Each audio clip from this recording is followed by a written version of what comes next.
Assalamualaikum warahmatullahi wabarakatuh. Jumpa lagi anak-anakku sekalian dalam materi pendidikan kewarganegaraan. Ya, dalam hal ini materi yang akan disampaikan adalah mewaspadai ancaman terhadap negara Kesatuan Republik Indonesia. Adapun tujuan pembelajaran adalah bersyukur kepada Tuhan Yang Maha Esa atas nilai-nilai yang membentuk kesadaran akan ancaman terhadap negara dan strategi mengatasinya berdasarkan asas Bhinneka Tunggal Ika. Kemudian bersikap responsif dan proaktif atas ancaman terhadap negara dan strategi mengatasinya berdasarkan asas Bhinneka Tunggal Ika. Mengkaji kasus-kasus ancaman terhadap ideologi, politik, ekonomi, sosial, budaya, pertahanan, dan keamanan, dan strategi mengatasinya dalam bingkai Bhinneka Tunggal Ika. Yang terakhir, tujuan pembelajarannya adalah merancang dan melakukan penelitian sederhana tentang potensi ancaman terhadap ideologi, politik, ekonomi, sosial, budaya, pertahanan, dan keamanan, dan strategi mengatasinya dalam bingkai Bhinneka Tunggal Ika. Anak-anakku sekalian, bagaimana kita dapat mewaspadai ancaman terhadap negara Kesatuan Republik Indonesia sebagai wujud dari integrasi nasional? Saya kira anak-anakku sekalian silahkan bisa memikirkan, ya, bisa melihat, bisa merekomendasikan kira-kira ancaman apa yang dapat menghancurkan wujud integrasi nasional. Ancaman terhadap integrasi nasional. Apa itu ancaman? Ancaman adalah setiap upaya, pekerjaan, kegiatan, dan tindakan, baik dari dalam negeri maupun luar negeri, yang dinilai dan atau dibuktikan dapat membahayakan keselamatan bangsa, keamanan, kedaulatan, keutuhan wilayah negara Kesatuan Republik Indonesia, dan kepentingan nasional di berbagai aspek. 1. Ancaman di bidang ideologi.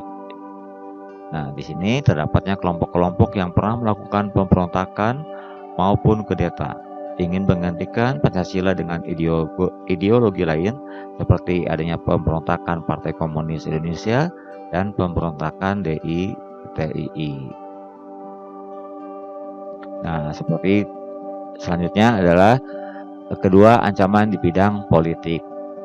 Ya, adanya PRRI Permesta contohnya, kemudian adanya gerakan Andi Aziz, kemudian adanya gerakan Republik Maluku Selatan atau RMS. Nah, dalam sejarah Indonesia terdapat sejumlah gerakan separatis yang ingin memisahkan diri dari negara Kesatuan Republik Indonesia. Ya, antara lain seperti yang sudah disebutkan tadi. Ketiga, ancaman itu bisa saja datang dalam bidang ekonomi. Ancaman internal di bidang ekonomi antara lain adalah sebagai berikut. Terjadinya inflasi, adanya pengangguran yang sangat tinggi, kemudian infrastruktur, dan juga bisa ancaman berdasarkan dari kebijakan-kebijakan ekonomi.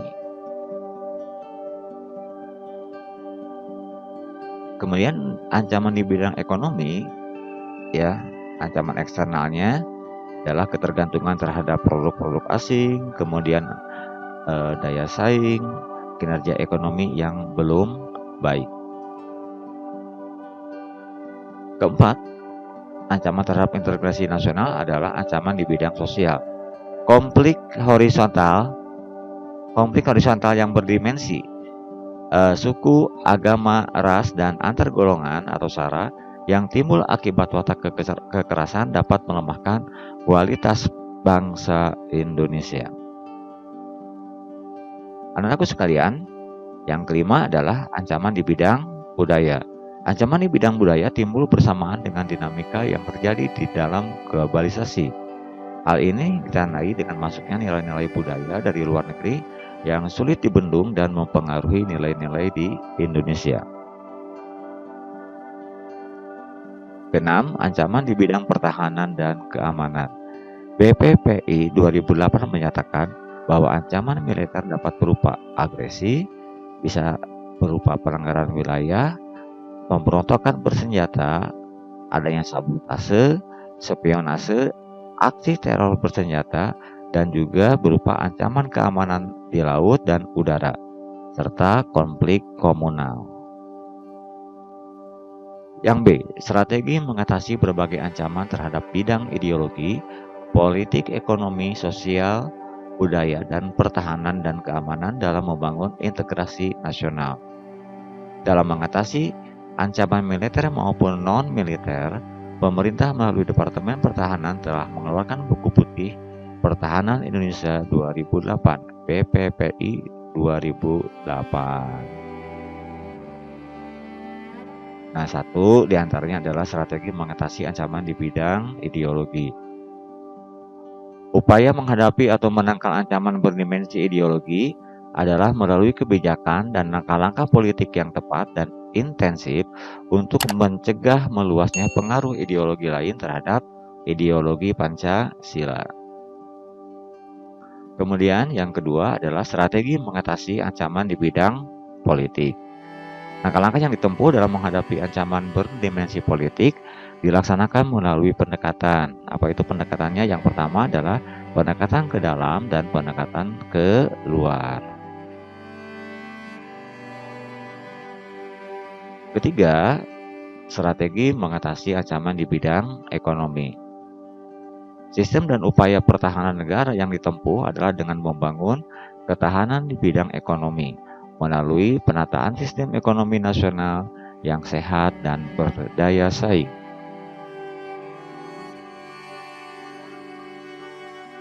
Empat adalah strategi mengatasi ancaman di bidang sosial budaya. Anak-anakku, untuk mengatasi ancaman terhadap sosial budaya, pemerintah banyak menggalakkan program untuk meningkatkan rasa kecintaan terhadap budaya serta memberi batasan terhadap media yang memberi dampak buruk terhadap bangsa.